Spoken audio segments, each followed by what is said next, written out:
Okay, recording is in progress.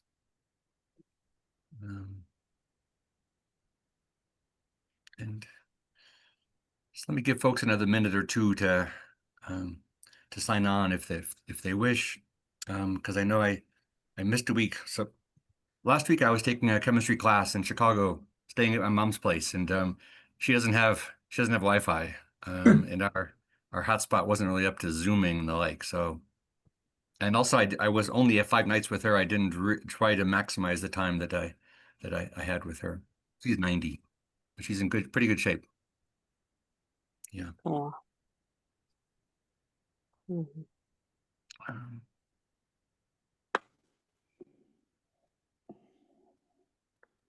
Good evening, Runa. Welcome.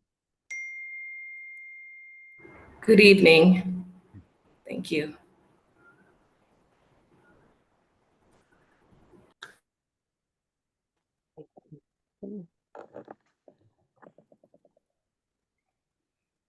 Gotcha. Okay, so the squares are filling up, so I'd like to get started. And I'm really excited to kind of present this paper. I've been reading science papers for 40 years. And each, sometimes you get excited about something, you kind of get pulled in by an abstract and you feel that it's not really something there, or a title that doesn't really deliver. And in 40 years, this may be the best paper I've ever read, in the sense that it has a very punctual title, it delivers on the title, it designs a very simple experiment to try to more deeply probe quantitatively what's going on in Parkinson's patients. And from those observations, the loose observations, it identifies 5 possible explanations. And it gathers enough data to remove 4 of those possibilities and then find the real nut of the issue. And so I if nothing else, oftentimes in teaching, there's largely just kind of lighting a fire, right? I hope to kind of get you excited to maybe take a deeper dive into this paper, especially because I want to propose this as a possible experiment that you could do at home. So it is an older paper, and often older papers kind of get overlooked and the like. So it's from the late 80s, early 90s. At that time, computing and Wi-Fi were in their infancy, and it was an experiment that was being done, in the laboratory, right, or in the clinic. So it was a fairly intrusive setup, with a patient sitting in a chair and going through a fairly simple task, but still it was, heavily monitored, and kind of big computers and big displays. I'm 100% confident that we could do the same experiment with your glove and a cell phone, and one additional object, a little EMG sensor, something to sense your muscle contractions. That EMG sensor uses almost identical technology to what's in your glove, right? And so just to prime the pump, right? So as we go through the experiment, I want your feedback on the viability of doing something like what I will soon discuss. And then, because a single experiment in science is never enough. There's always some randomness, some noise, some distraction. And so they asked their patients with Parkinson's and those without Parkinson's, right, to repeat this 25 times. It's the whole experiment takes about a second, but still it takes maybe, a few seconds in between to set it up and to repeat. So I'm very interested in getting your feedback on whether this is something that you see as possible, something we could add to our app in the glove, something that might be repeatable, or is this too much of a headache? Is this not really feasible for the shape that you're in? Are there other kind of behavioral experiments that we might be able to go after, right? And so the key big question, right, is, well, I guess there's 2 main questions. The first one is how do we Parkinson's, right? What measure do we use to declare, to make that diagnosis that someone is Parkinsonian, someone has Parkinson's disease? And as we've talked about before, with a big score sheet, it's a very subjective measure. And some people that are lucky enough to have the same neurologist over a period of time, they know how they're applying those recommendations in the measure. And then we've discussed that there are other ways to measure Parkinson's, maybe quantitatively through monitoring acceleration and motion during gait, to monitor muscle contractions, in the biceps or triceps or deltoid we'll look at, and also to monitor the voice. And the beautiful thing about kind of the voice just takes a simple microphone, and these sensors are easy to put on. So we're now nearing a place where we can have kind of a quantitative distinction of Parkinson's or not that does not require stepping into the clinic, right? Now, medicine moves very, very slowly, as you guys know way better than me. And so even though the literature is now 20 or 30 years old, these ideas are still slowly making their way into the clinic. So at first, they're just going to decide to use one of these tools to make the diagnosis, yes or no, Parkinson's or not. And you guys are all here this evening, the Parkinson's patients, for the reasons that you have a diagnosis, and so you're not looking to me for that, right? But I want to be able to to modify the glove, right, so that it better fits your symptoms. Your symptoms are unique to you, and without having you come in to Espanola every day for a couple of hours, I'm much more interested in building tools that allow me to assess your degree of Parkinson's, to be careful to kind of address your degree of bradykinesia, your degree of slowed movement, right? And so that's the one thing that we're going after in today's paper. And so it should be used as a tool for diagnosis, and it should be used as a tool for treatment, right?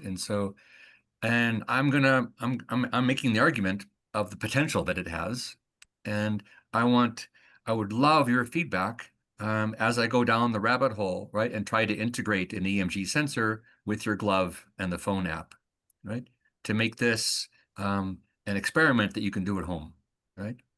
And I shouldn't say experiment, to make this kind of a measurement that you can do at home of your own symptoms. The challenge then of using that information to modify the treatment, that will come next. But first, we need a robust way of diagnosing the progression or the steady state of Parkinson's. And just to reiterate Conwar's advice, I mean, the glove is not the only thing that's part of your treatment, right? There's exercise, diet, and drugs. And at least drugs come into the paper that we're about to read. And so with that preamble, I'd like to take over your screen and kind of step through the major points of the paper, if I may. Any questions before I do that? Comments? How did you find out about this paper? Yeah, just there's a funny thank you, Ken, for the question. There's a funny word now. A definition of research I don't really like was one definition is assiduous Googling. So I've got lots of search engines that I use, and none more better than Google. But I really am after. I guess the adjective I was using, Ken, was for sure Parkinson's and maybe bradykinesia, but I'm looking for fingerprint, signature, right? I'm detection, right? I'm looking for quantitative measure, right? And this paper, came during a much bigger search, and also I was, because again, that search will give you hundreds of hits, right? But I was quite interested in something that could be done with surface EMG, because in the past 5 years, surface EMGs can now be made with the same type of small Arduino processor I showed you. And my students and I have been working on surface EMGs for the past few years. And so the sweet spot is kind of finding a set of experiments that used surface EMG to derive a fingerprint for Parkinson's. For lack of can I use fingerprint and signature? Is that okay with you guys? Those are just kind of some I mean, another word for it is biomarker. Biomarker can mean something quite different, right? Because we're still after a simple blood test for Parkinson's, which we do not have, right? And so Parkinson's often starts in the gut, so there are some kind of gut assays that do it, but those can be quite invasive and not so conclusive. So the real molecular biologists are really after a biomarker in your blood or in some kind of bodily fluid that they can use, as a diagnostic. That's not something I'm interested in. Well, so I'm interested in, of course, in any possible thing that gets us some deeper understanding of Parkinson's. I don't see that as an at-home treatment that me and my engineering buddies and students can help with, right? But we can ship out a small surface EMG, 3 electrodes, completely passive, right? It's not injecting anything into the system. It's just making measurements of electrical activity below the electrodes. Okay. We saw in Toss's paper, he's got he had kind of conwire and a big hairnet of electrodes. That thing costs $10,000 and requires a lot of post-processing. I can make the surface EMG thing for under $50, and the processing is done on your cell phone. So that help, Ken? So I mean, so those are my keywords. Parkinson's, bradykinesia, surface EMG, and oftentimes it's pretty fascinating, right? That you have to. The latest literature can kind of be whiz-bang stuff. And if you go back a little bit deeper in a couple of decades, you get to kind of some simpler experiments that maybe have been overlooked. It's interesting too. AI kind of fills in some gaps for you too. Yeah, that's true. That's true. And also possibly, I mean, AI should be a part of our kind of development of kind of customizing this. AI is good at chewing on lots of data, right? And where the paper we're looking at kind of lumps all the data together of all the Parkinson's patients and then lumps the data of all the non-Parkinson's patients, I'm interested in doing that one better, right? I do not want to lump all of your data, right? But I want your data daily, right, to accumulate and then build a model of how the glove parameters should change based upon your accumulated data, right? So I'm going to go ahead and share my screen.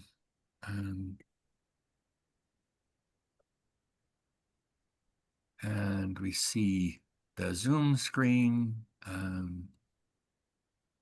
might put some of that stuff down below, try to minimize these things. Gotcha. Yeah, so the subtitle for this evening is What Do Your Muscles Say? We're going to discuss this paper, and then the question is, can we build and add an EMG sensor? EMG is electromyogram. Can we build an electromyogram sensor and design and conduct experiments that can be done at home? And again, I mean experiment in the best sense of the word, right? Can we find the right way to collect the most amount of data, right? I want the most amount of data with the least hassle for people wearing this at home.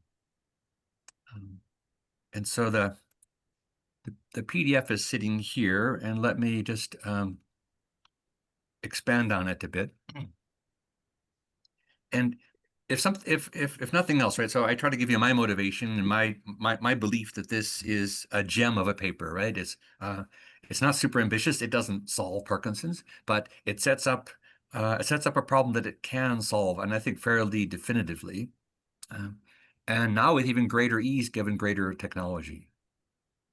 And so it's rare to find such a declarative title, Parkinsonian Bradykinesia, which is Greek for slowness of movement. Parkinsonian slowness of movement is due. There it is, right? There's the smoking gun, is due to depression and the rate of rise of muscle activity. Okay? So they're going to look at quite a few other possibilities. Muscles need to be coordinated with one another during a task. The motion of the hand as it executes a task could be changing. The amplitude of the muscle activity could be changing. And so they put out quite a few possibilities, and then they generate sufficient data to really home in on the fact that really it's the rate of rise of muscle activity. So things are happening quickly and at full amplitude, but they take longer time to start up. Okay, they take longer time to start up, and they're going to. So it's a matter of of taste, whether we kind of I don't, the abstract is fairly also extremely punchy and very, very brief and to the point. And I also believe, and again, kind of a good point, going back to the 80s and 90s, there's also less jargon. And so the older and more mature a field is, the more the scientists are talking to each other rather than having something that can be shared by a broader scientific community. So I really love with my students to go back into earlier papers, especially if they're fundamental and still kind of use to us today. And so let me kind of key in on a couple of ideas. They're extending a behavioral experiment, and what they want to do is, so the history is quite nice, but this is really what they're after. So there was one paradigm for investigating bradykinesia, and it was fairly complicated. This is a simpler one. We therefore decided to investigate the pathophysiology of bradykinesia in Parkinsonian patients who made rapid arm-reaching movements to a visual target in a reaction time paradigm. And so let me just, I really want to come back to their really punchy end of their introduction, because they basically say what they observe could be for one of 5 reasons. One of 5 reasons. And then they systematically argue why the first 4 don't agree with the data they collected, leaving only the 5th possibility: depression of the buildup of muscle activity. So let me show you what I mean. Now, I think it's just best to take a look at the experiment. Okay. And I'd like to get a little bit more on the screen, but maybe that's enough. So let's just first look at the picture on the left, right? So this is the subject of the study, and they had 7 people with Parkinson's, 7 people without Parkinson's, and they collected data by kind of sitting them in a chair. And again, these are before cell phones. These are quite probably expensive motion capturing cameras. This is a little table with a lever, and this is a special device, probably with a big fat computer behind it, with a button on a board. Okay, and so the experiment begins with your left hand on the lever. Right? Am I zoomed in far enough, friends? You can see what I'm talking about. Your left hand begins on the lever. Okay, and then kind of all is well. And then as you're sitting, probably you hear a tone, and the tone says, be prepared for this button to light up. When that button lights up, you should let go of the lever and touch the button. That's the entire task. It's using quite a few arm muscles. Does this make sense to you guys? And again, my belief, right, is that this is a simple, repeatable task. And I really need to understand, from you guys, what's happening there. And so, in fact, what really this would just be your modified glove. Chuck and I can put another switch, probably something even light activated, a little light dependent resistor on the side of your glove box. And we can use that to communicate with this button. This would be replaced by your cell phone sitting in a small holder, right? Your cell phone will be placed in front of you. We kind of need to get these dimensions down and make it repeatable, right? So that our data means something, after repeated experiments. These cameras are being used to record the motion, right, of the Parkinsonian patient and the non-Parkinsonian patient. And the cameras actually find that the motion trajectory that the individual chooses does not. The Parkinson's folks do it just as well as the non-Parkinson's. That means we don't need the cameras, okay? That means all I really need is a button saying we're ready to start the experiment. And then when you let go of that button, we time how long does it take to go from here to here. And during that process, we've got some very small electrodes taped or strapped to your shoulder, to your arm. And we're just making detailed measurements basically, they did it at 4 places here: at the deltoid, the biceps, and extensor, and the triceps. And what they really found is the deltoid has kind of the greatest ability to distinguish Parkinson's from non-Parkinson's. which again is just I'm not interested in just that binary switch between Parkinson's and non-Parkinson's. Even among Parkinson's folks, I want to get a very steep rise, right? And so the arrow that we're looking at here is actually when the person got to the button, right? And so I would like to get more of this on what's happening. So what happens is that the light goes on the screen or your cell phone. The light goes on, and then there's the time it takes between you seeing the light and you pressing the button in front of you. And that's called the reaction time. So that's how, well, sorry, this is how long, sorry, let me say that again. I misstated that. The light goes on. This is how long it takes you to let go of the lever in your left hand. And then, so that's the reaction. You've now reacted. Now you've let go of, say, the glove box or a little lever. You let go of the lever, and then the motion time is now how long does it take you to get from the box you just let go of to the screen in front of you. That's the motion time. Okay. And they're asking their subjects to do this 25 times. And again, that could take about half an hour in their protocol. Okay. And then they're able to kind of average the electrical activity at the deltoid. So the arrow, right? Each time you do this, you've got, there's a different start time, but they align all those traces, right? At the time that you let go of the button on the glove. As you let go of the button on the glove, right? That kind of centers the recordings. And of course, and I shouldn't say of course, because this is a really, really beautiful finding, right? So why is the deltoid muscle twitching electrical activity before you even let go of that button? I'm talking about letting go of this button and pressing that button. I wish they didn't use button for both of these things. So this is the time at which you let go of the lever. And then there's quite a bit of muscle activity as you finish the task. But of course, your eyes see the light go on, right? And you begin to plan a motion. And again, this is a whole nother field of study of kind of where are your motor programs in your brain? Have you stored these away?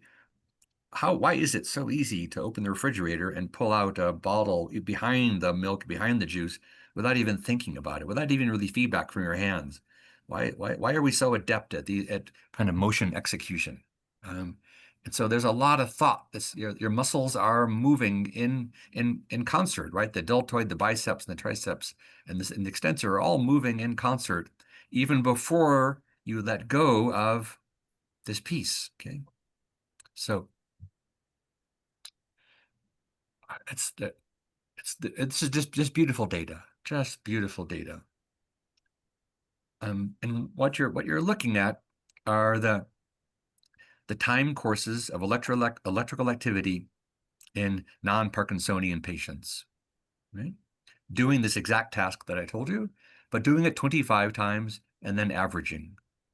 So averaging makes things, always quiet until just a few milliseconds, on the order of 100 milliseconds, right? Can you see the time bar here, friends?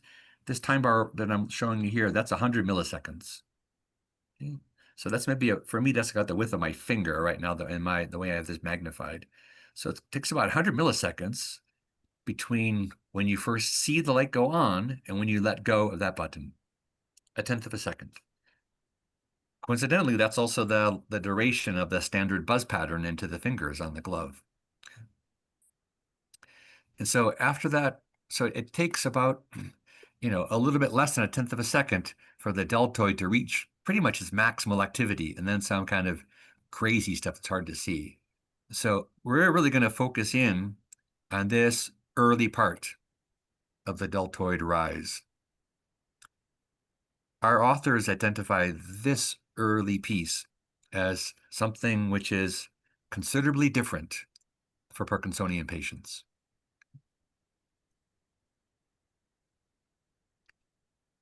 They need all this other data to investigate a few other hypotheses. Like with Parkinsonian patients, are the the muscles failing to act in concert? Muscle is a beautiful kind of push and pull. There are agonists and antagonists that need to work in concert. So are the muscles not collaborating? Are the muscles not getting fully activated? Are these peaks too small? All right.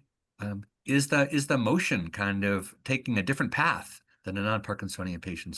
So this rich data set, together with these two kind of stereographic cameras, are investigating a number of hypotheses, and they're able to refute all the hypotheses except for the one that argues that this activity this rise to the peak is slow in Parkinson's. This rise to the peak is slow in Parkinson's. This rise to the peak is slow. This rise to the peak is slow.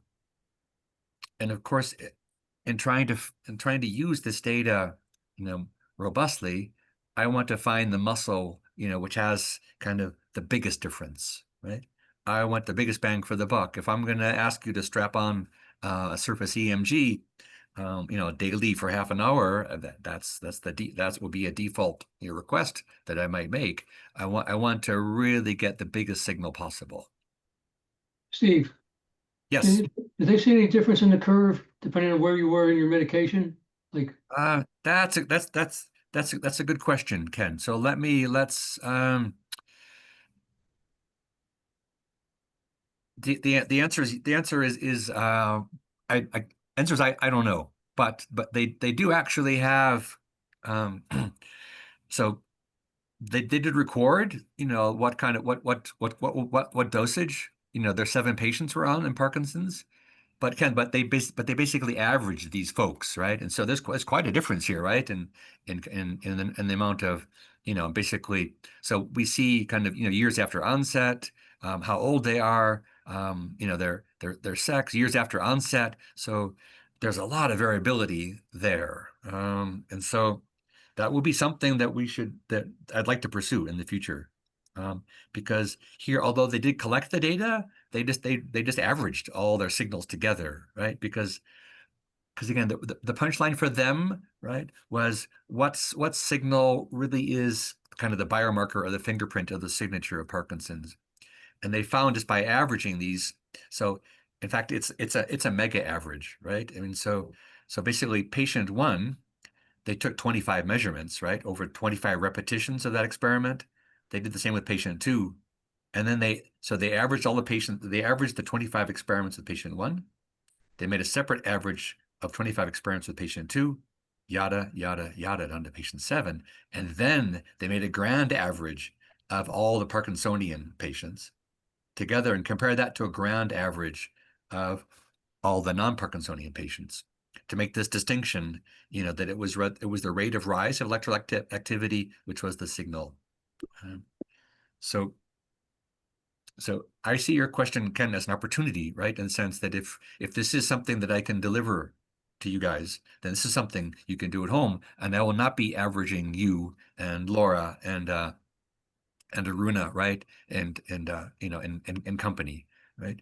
I will be kind of comparing you with your own baseline and trying to, and then also then, but at the same time, trying to take into account your daily dose of medication. That's a more complicated one, right? Because it's like our discussion with Kanwar. In discussion with your neurologist, you should decide, whether you want to be tweaking the glove parameters or tweaking your drug intake. Steve, Yes. I think that what Ken may be alluding to is the difference in not so much the medication per day, but the on time and off time. Gotcha. Most people have parts where they're good and parts where they're not so good. And it'd be interesting to see if this how it varies over the course of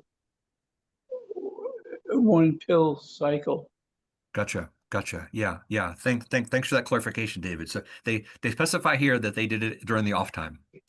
So they were trying to they were trying to do it in a time where it would not be confounded, with the ability of the drugs to address bradykinesia. But again, it's a pretty small sample, and we could take a much deeper dive into that. So they did argue, that they wanted patients, off medication. Of course, they're still on medication, but as you say, the timing of the day, they chose a time, when the medication would be at its minimal impact. Yeah. I guess a related question, and you see the variability, right, in those patient specs, and then you also may wonder, how these patients, was there any threshold for how they chose these patients? And they claim, that the non-Parkinsonian patients could do this activity, from kind of light on to pressing the button, that would take a little over 300 milliseconds.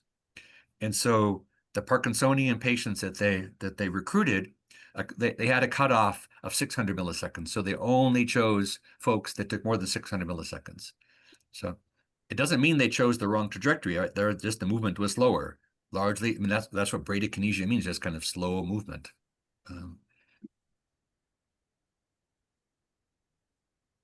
So I think they're quite careful and kind of telling us what they're up to. But then, in order to present kind of a unified front, they average the hell out of everything. Right? So, any other questions or comments?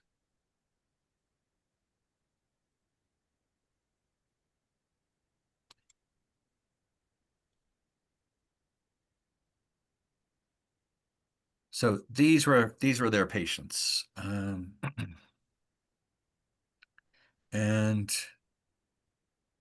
so let me then. I can really just move to the conclusions. There's quite a few other pictures, right? And these other pictures are going after kind of other hypotheses, right? So are the trajectories, a whole lot different, acceleration and velocity and position between normal and Parkinsonians? And all we're really seeing is kind of a slowness of the movement, but the path is still, kind of right on. It's just taking longer to develop. And again, these are things, right, that your neurologist can identify in the in the clinic, right? But if the neurologist has you with an EMG, so it's this picture A, you guys, which is the key take-home message of this paper. Okay? And so this is the deltoid muscle on the arm that's doing the motion task. Control is the odd name for the non-Parkinsonian patients. So for the non-Parkinsonian patients, when each one did it 25 times, there were 7 of them, you average over those 7, and you see very rapid rise, as opposed to the Parkinsonian patients taking, again, we're kind of starting at around, you're starting at around the same time, but it's taking longer to get up to that same maximum, following a very similar trajectory. Okay, that's the deltoid, the muscle at the top of the shoulder. The biceps, to my mind, this is a little bit harder to tease out. That the control is steeper, than the Parkinsonian. And the triceps, this is even harder to tease out. This is pretty noisy. And in fact, if you look at their statistical analysis on how to tease something out, they see the deltoid as the most significant difference, right? And again, you can confirm that just with your eyeballs, right? So this is much steeper than that, okay? And what I'm claiming is that, Chuck and I and our students, we can build sensors that can deliver this data, okay? And then based upon, I would expect to see this shallow slope become steeper with wearing the gloves, taking the right drug regime and exercise and diet. I would expect this to get steeper. Now, if for some reason it begins to plateau, then that's something that needs to be changed in one of those 4 regimens, right? Of diet, drugs, the glove, and drugs. Exercise, sorry. So I see, so it's in, I hope that's not too abstract of a biomarker. This slope, this shallow slope, is very different than the steep slope. Okay. But unfortunately, this is the shallow slope of 7 patients averaged together. And so I intend over the next few weeks to build out this sensor and to work with control non-Parkinsonian patients and Parkinsonian patients of similar ages and dispositions, right? To try to get to try to reproduce this experiment, but not in the laboratory, to be able to reproduce it at home with a cell phone and a glove and an EMG sensor. Right? And so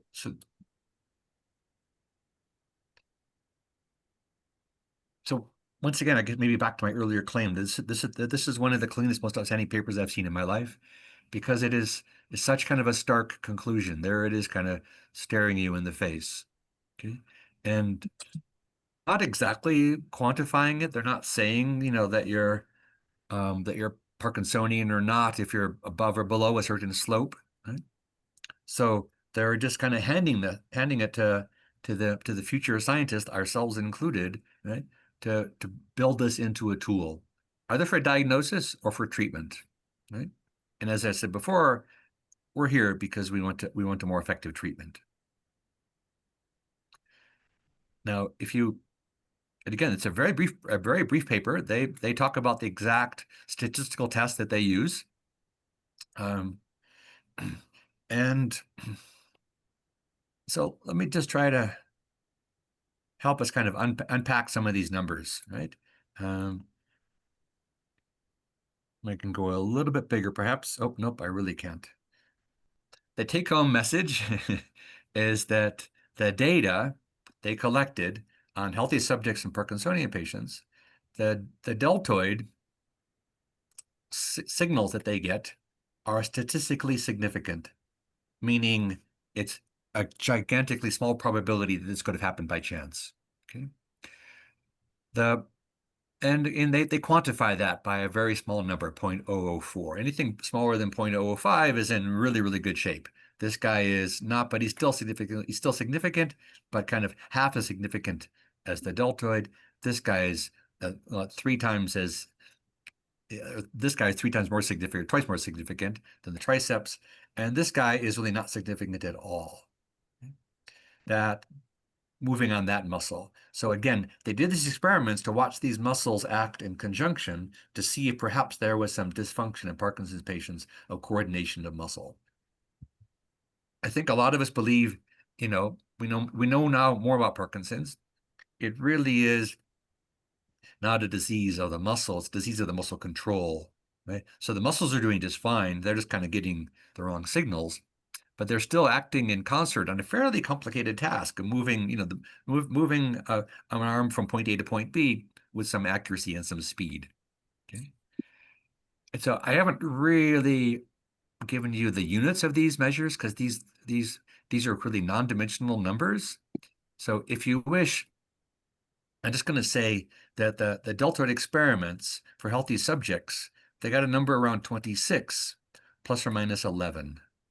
To tell the truth, so they got numbers ranging from 16 to 36 in healthy subjects for, if you wish, kind of the slope, the calibrated slope of the rise of muscle activity on the deltoid. That's between 16 and 36. Okay? Where for Parkinsonian patients, they got between 2 and 12. Right? And what I love about this, you guys, I mean, this range, 2 to 12, does not overlap. Right? So we really should be able to kind of tease apart this thing. We got smaller numbers with a smaller standard deviation, bigger numbers with a bigger standard deviation. So it's these numbers here, which I would love to collect, from the 30 or so folks currently wearing the glove, and in a month or so, the 30 more folks that are wearing the glove. Because I see this as the biomarker I've been looking for to help give advice on changing blood parameters and or possibly a drug regime based upon data that you collect at home, right? Rather than data that requires you to be in the clinic for half an hour at a time, under say doctor supervision. And so there's a big distinction here. The rest of the data is to argue that there are not big distinctions between, say, amplitudes of the peak, right? So your muscles are responding electrically with the same magnitude as the muscles of non-Parkinsonian patients. So that's a good sign, right? I mean, that's like good news for us. It also means, though, these aren't really healthy. This is not data that can help us tease out how to better treat your Parkinson's, because this doesn't distinguish you from healthy subjects. Okay, and the same goes for, say, the amount of activity, right? So we can look at the peak, we can look at the average, we look at the areas under the peak, and they don't distinguish Parkinson's from non-Parkinson's. The distinguishing one is the initial buildup of activity on the deltoid and the biceps, with the deltoid, at least in this data set, being the most significant.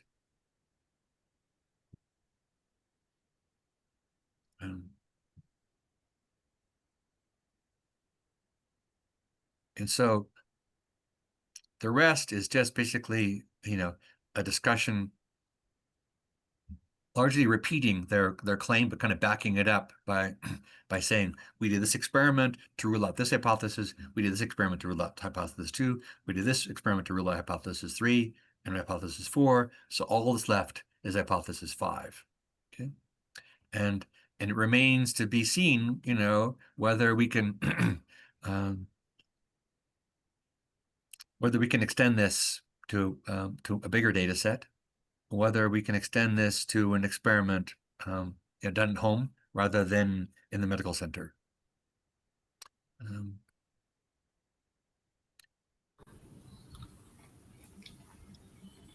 And so the key, so that's, again, that's the protocol for the experiment, and that's the type, this one time course would be the type of data that we're recording. Recording electrical activity. Sorry, I talked about kind of the x-axis is time, so that's 100 milliseconds. I didn't specify. I said electrical activity, but that's 100 microvolts. A tenth of a millivolt is what we'd be measuring with our electrodes, and then of course amplifying that and sending it to your phone for analysis, so it can better inform your glove and or your neurologist. Hi, Dr. Cox. Yes.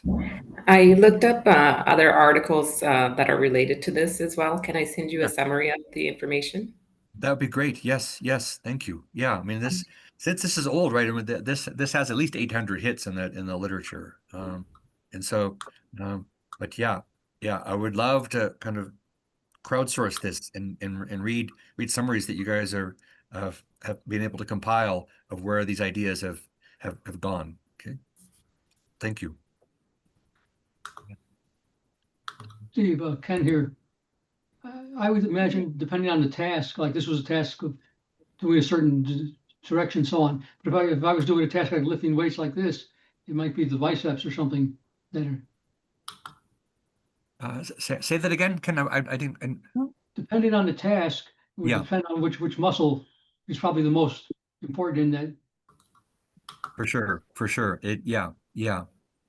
So that's, and there's, and there is a gigantic EMG literature, but largely kind of, and for sure coming out of exercise science and rehabilitation and the like, and fatigue. Yeah. And so, yeah, every kind of muscle group is exercised by a different task. And so, probably out there, and this kind of the post literature after this, there probably are other tasks that maybe found similar kind of large distinctions between between Parkinsonian and non-Parkinsonian. I have not found one that to me is this significant, that this kind of I should say there are two things. That's significant, and also to my naive mind, that's also fairly easy to ask the subject to perform, right?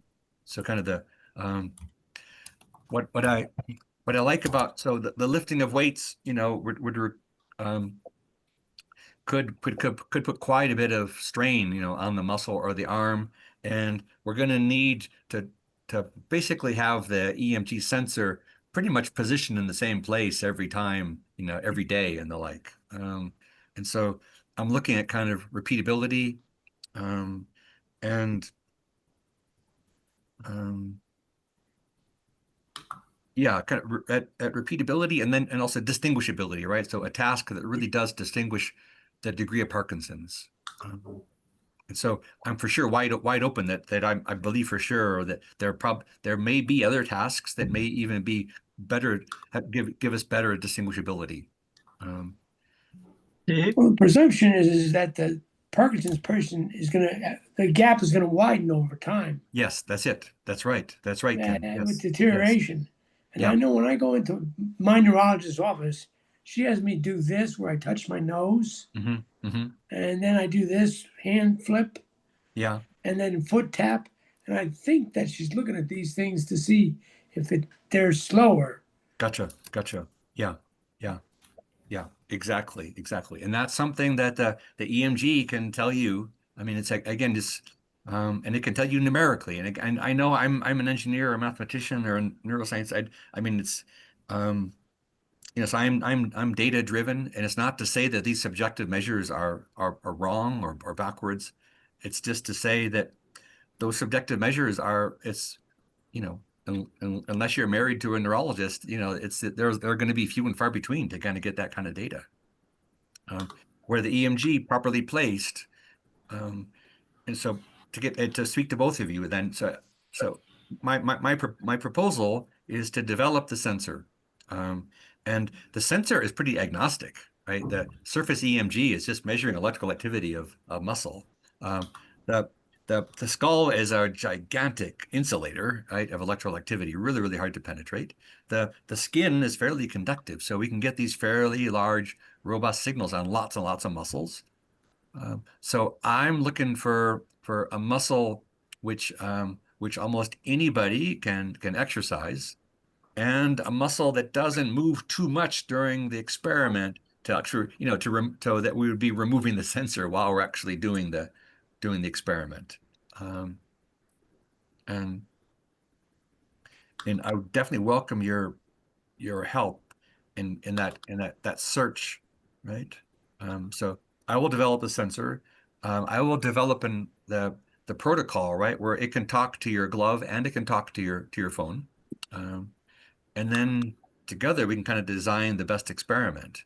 Because again, the glove and the phone and the sensor are kind of agnostic to really what muscle we're talking to, um, and to some So degree even Steve, kind of, yeah, Chuck.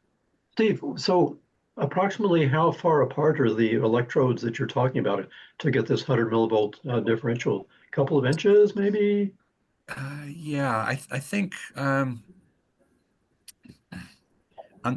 the order of an, I would say a couple of inches at the most, right? And so Mhm. let me I meant to post another um, I meant to post another paper for you guys, but we've got I'd like to I want to show you that paper right now, because that could be some place where we go as early as next week. It may be too much of a dive. So I'll throw it up right now because it speaks to the question, right? So I'm suggesting that this paper we just got done reading suggests that a surface EMG can be used to watch the progression of Parkinson's over time by taking measurements of a muscle or muscle group during a fairly stereotyped task, right? And so I need time to build and test that sensor to integrate it with the app. Those things are nascent. I feel I know how to do those things. And I'm also encouraged by a very recent paper out of Japan on the fact that this can all be done for under $50, right? Which is again, I don't mean to be such a cheap bastard on these things, but I really am trying to deliver things, that are affordable to everybody. Okay. So with that said, let me go back and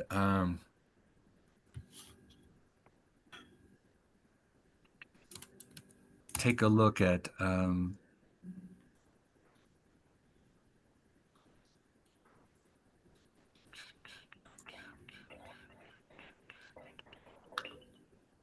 yeah. Can you guys see that paper title? Mm-mm, No. Am I not sharing? not coming up. Okay, thank you. Thank you. Let me go back and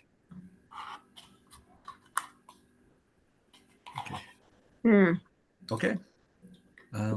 So by contrast, friends, this is a very recent paper, right? So this is printed in January 2023. Development of a consumer-friendly, that means $50, surface electromyography system. And again, these are people that are working in a muscle fatigue setting. So I find a large fraction of the EMG literature is around muscle fatigue. But again, to get back to my conversation with Chuck, the muscle doesn't the sensor does not really care what muscle you're listening to or what muscle even what you're trying to diagnose out of that muscle. Okay, and so I'd like to take a look at this for next week. So they're arguing that they can go down, from basically $20,000 to $50. So Wow. they compare their sensor with a lab standard, and there's a sizable literature review. So there's many groups trying to go down MyoWare and Bitalino. And again, I've experimented with some of these with my students over the years. So here's the hardware specs. Chuck, just to go there quickly, but I'll post the paper, right? So this thing's 35 by 11 by 53. We'll see a picture. It weighs 19 grams. The electrodes are just stainless steel balls that are 5 millimeters, and they're not very far apart. So let me try to jump to a picture, okay? And so here is the sensor kind of just taped to this guy's bicep as he's doing some kind of some motion with weight on his arm. And so they're trying to fatigue the arm and see what this sensor has to say and compare this with a $100,000 lab setup. Okay, and so we don't have a really good kind of comparison, Chuck, but you can kind of see here. So there's an electrode, there's an electrode, there's an electrode. There's the battery charger, there's the USB, there's a special plastic case, and here it is talking to their cell phone.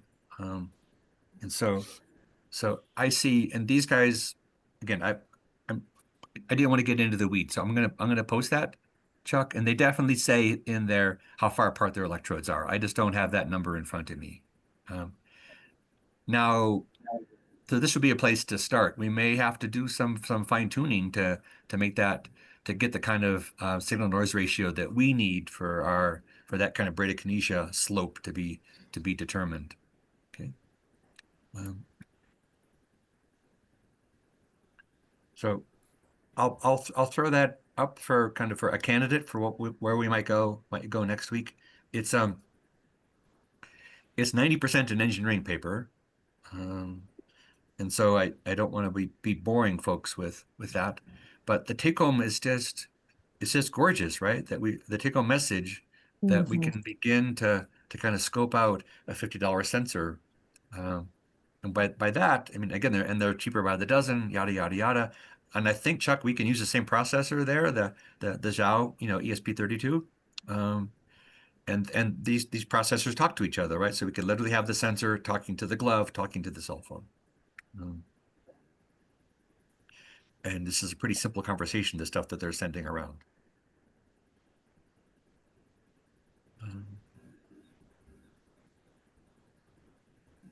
See, we're 7:56 already. So are there other questions or concerns? Are there also other candidates, right? So I've been on the road and I didn't really populate where I'd like to go next week. In my head, I want to go to that sensor, but I want to be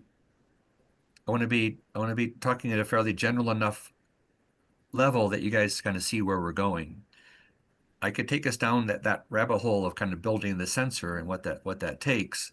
I built things like that with my engineering students, but at the same time, it might be interested to understand their fatigue experiments that they're trying to do, right? What are they trying to learn about a muscle from that sensor?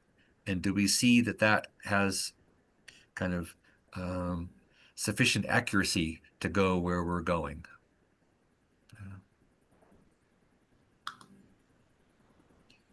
Another way to say it, that if this course had homework, that while I'm going to be working with the engineers on the sensor, if you guys wanted to look at the behavioral, literature on EMG and muscle type as biomarkers, signatures, or fingerprints to help us monitor the progression of your disease, that like Aruna has already done, and not to say that what everything she's done isn't going to be way more than sufficient, but it is a large and growing literature. I also through my connection to Rice, where I'm still an emeritus professor, I mean, I have access to almost all published papers, right? And so I can, if you see a paywall around a paper, I can get it for you, okay, for free. So Cool. as you're doing that research and making notes, if you'd like to grab something, that's not in the public domain, I can help you. I can help us. Right.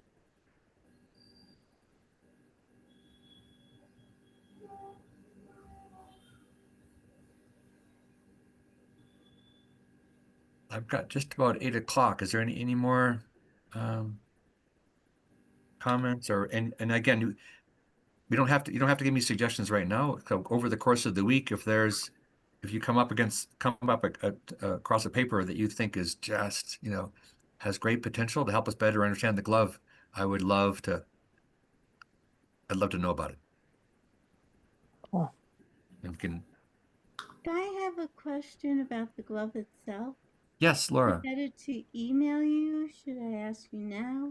What's the Um, you can ask me now, or you can email me, whatever you're most comfortable. Oh, it's just, you know how you adjusted my glove? Yes, And so it's not on the highest, I guess, voltage or correct. frequency? Yeah, So yeah. does that mean I have to use it longer? So that's a great question. That's a great question. So I did the same thing for David. So David, Laura's also a Santa Fe participant. David Gold and Laura McClure. Yeah. You guys can and so I really don't know, right? Because we could, it's a kind of a question for Kanwar. I mean, so Kanwar, and Ken maybe know this as well. I mean, over time, Kanwar had the glove on fewer and fewer hours, fewer and fewer days. Right. And also when Kanwar received the glove, I think Ken, there were 3 settings for kind of high, low, and Yes. gotcha. And so with Laura and David, I have them almost on the lowest possible setting. And I don't know if TOS really, I haven't seen any data from TOS on kind of patients that were run at different levels. And I'm not sure if the patients themselves kind of chose the level and he just asked them to all wear it for 4 hours. So long story short, Laura, I don't really, you and David are the only folks that are working on kind of the low intensity. Both of you reported some initial success with the glove, I believe. Yeah. Yeah, I feel like it was more profound in the beginning, and now it's plateauing a little bit. So Gotcha. I'm wondering if I should increase it. Yeah, I think that if you can tolerate increasing it, I think that would be a good place to go. Okay. If you can't tolerate increasing it, then you could increase the number of hours, per day. Oh, Um, okay. That makes sense. Yeah, it's actually David? it's an interesting question because it's not clear to me that sometimes when I increase the hours per day, it gets worse. Uh-huh. Uh-huh. Yeah. Yeah, Yeah. I think there's like a burnout factor. And I think it varies from person to person. Mhm.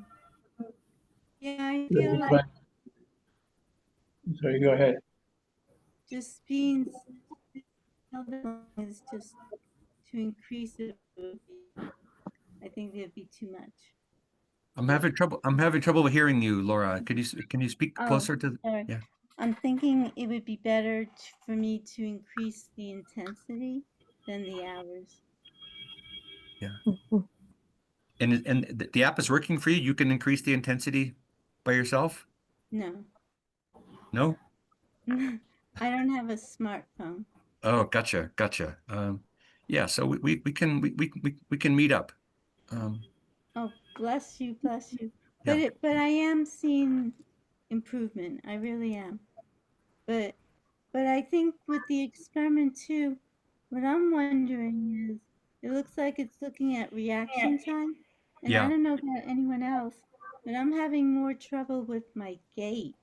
So it would Uh-huh. seem like it would make more sense to somehow test the leg muscles or gait as opposed to the arm and reaction Gotcha. time. Yeah. Yeah.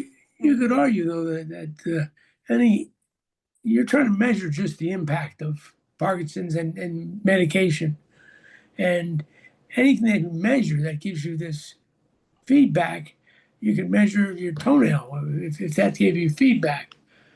So whatever is the easiest to pick up the differences is valuable. Right. And I know myself, it definitely it works like medicine because I did 2 hours with the glove and then I took my meds, and Hmm. man, I had dyskinesia out the Uh-huh. wazoo. And Oh, then I was, really? yeah, because you're basically doubling up. Oh. So Yeah. Oh, that's helpful. Thank you, Ken. you might be getting dyskinesia as opposed to something else. I am. Yeah, I'm really too. You are Yeah, I too? mean, Thank you for this is really helpful. But that's that when I makes back off sense. the medicine to avoid the dyskinesia Mm. or to minimize it. Yeah. Right. Hmm. Mm. Intriguing. Yeah, so these are all good points. I mean, and just to kind of reiterate Ken's last point, Laura. So, I mean, I understand, that I think it's maybe more pronounced for some folks in gait rather than arm movement. So we're just using the arm as just to get a signal. It may be even stronger in the leg, but I also feel like the leg is a more invasive place to strap on a sensor than just to kind of roll up a sleeve and kind of wear something on the arm. Mhm. So it's kind of finding the sweet spot, finding a strong signal on a Right. place on a muscle on the body that's not inconvenient for the subject. Um, Right. I guess I was differentiating between uh impulse or reaction versus muscle stiffness. gotcha, gotcha. Like what are we measuring? I guess. Yeah, yeah, yeah. So I think I mean, the reaction time here is just used as a way to kind of register the data, because you repeat something, say 10 or 25 times, we're just using kind of the reaction time to not as an indicator of whether you got Parkinson's or not, but Oh, just as a way to kind of collect the data and something consistent, right? So you want to repeat an experiment 25 times and over time, and how do you kind of line up that data? So we're just doing that right on reaction time, but we're not distinguishing reaction time as a symptom of Parkinson's. I got it. Just kind of helping us build the data set. And these questions of akinesia and the like. I mean, so Ken, when you said you back off on your medication, are you having conversations with your neurologist and that? No, unfortunately, I only get to see her about every 2 months, and it's Gotcha. 15 minutes, Uh-huh. and she says she believes in dopamine. In dopamine, we trust. Yes. Mm. Mm. So she doesn't get too involved with the gloves. Gotcha. Right. Gotcha. It's hard because it's scary to back off. but I think I am getting overstimulated. Ken, that was really helpful. Yeah. What I basically do is don't take the next dose. So like you're supposed to take it every 4 hours in my case. The last dose of the day for sure I don't take. Hmm. And I just handle a little dyskinesia during the course of the day. Gotcha. Well, yeah. So I'm just eager to put some numbers behind that strategy. So I mean, finding something that works for you is powerful. And I'm also very grateful that you guys can actually, help each other out based upon your own experience with Glove. Yeah. So. But I am so grateful, and I am feeling better. It's pretty cool. Best That's thing good. for me is I'm sleeping better. Well, That's huge. It's thank you, huge, Laura. right? Yeah. Can't complain Yes. about that. Yeah. Is there any other discussion? Any other questions folks have?